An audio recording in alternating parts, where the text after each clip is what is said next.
Welcome back. You're back with the world's most diverse audience. Indeed, we have two members here from the planet Uranus. Now,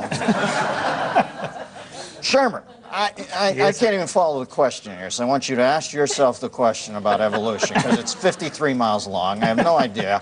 Let me get this straight. Now there's some reflexive move back against teaching evolution in the schools? That's right. Yeah, so let me give you the background. All right. In the last century Why is this interesting? This has gone through 4 stages. The first stage was the banning of the teaching of evolution, which culminated in 1925 in the Scopes monkey trial with Clarence Darrow, William Jennings Bryan.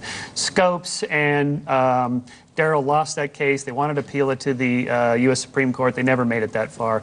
De facto, evolution quit. Go slow here, it just stopped getting taught from 1925 until Sputnik. After Sputnik, there was a Cold War scare that we were behind in science and technology, so everything has to be taught, including evolutionary theory. So there was That's a movement. the real reason? That was another turning point, that's Sputnik? It. Yeah, Sputnik, right? So throughout the 60s, then, they began, and by the way, throughout the middle of the 20th century, all the great advances in evolutionary biology and genetics were made by European scientists, not American scientists, because they simply weren't taught. Because we took 4 decades off. That's right. Good. You need a break from So the second stage, then, is since Darwin was being taught again, the creationists said, all right, we want equal time for Darwin and Genesis. And they lost those court cases because of the First Amendment. You can't teach Genesis in public schools. Now, is this Peter Gabriel Genesis? Sorry. Maybe. You're just an idiot. Oh, okay. God almighty. That's his job. He's smart. Okay, go So, ahead. stage 3.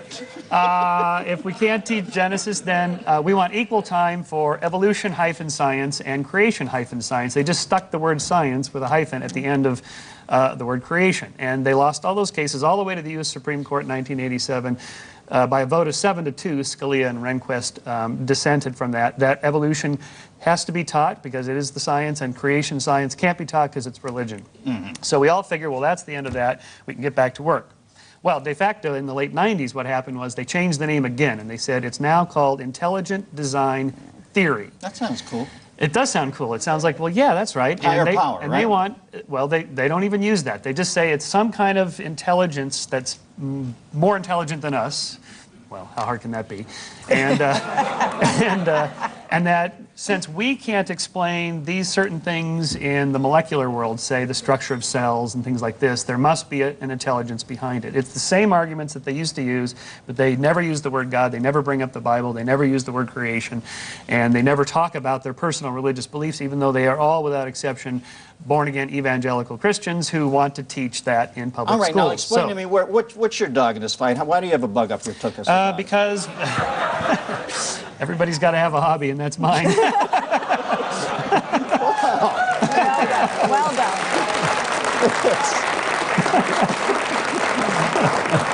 No, it's an attack on science because, look, if evolutionary theory is not true, then most of physics is wrong, most of geology is wrong, most of biology is wrong, chemistry is wrong. All of science goes out the window if we're going to teach this stuff, and there's no science behind it. If you're going to demand equal time for teaching that particular creation story, what about the Native American creation stories and the Buddhist creation stories and the Egyptian creation stories? Those are fine in religious studies classes, not a science class. All right, because you're from the heartland, doll. What did they teach you when you were growing up in Iowa? My question is, has anybody been to a zoo lately? I mean, did everybody watch the Super Bowl? Did you see the monkey commercials?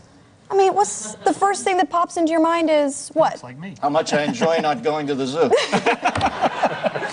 Okay, not you, Dennis. All right, sorry. Fine. But yeah, I always said some... I mean, you know, Mowgli, you have Mowgli on here all the time. I mean, it's, well, Mowgli... why do you have him on here? Because Listen, like every time I have this chimp on my show named Mowgli, and here's my deal with Mowgli. Every time I look at him and think I have a connection, where I'll see an iris flare or some sort of synapses connection, I'll go, wow, this thing's just like me. He'll grab his ass and hit my head with it. You know what I mean? He's nuts. He's a chimp. He's nothing like me. Sure. You don't even believe it. Come on, Dennis. Come on. Serts. Well, listen, why can't we teach it all in school, huh? Now, listen, you have to admit, you have to admit, Sherms, that there's a lot of people this last election showed that do have some faith in their life, and they're getting sick of it being kicked out of school. Why not have both of them? It's not a question of should faith be taught in school. It shouldn't be, not in public schools. If you want private schools, teach it fine.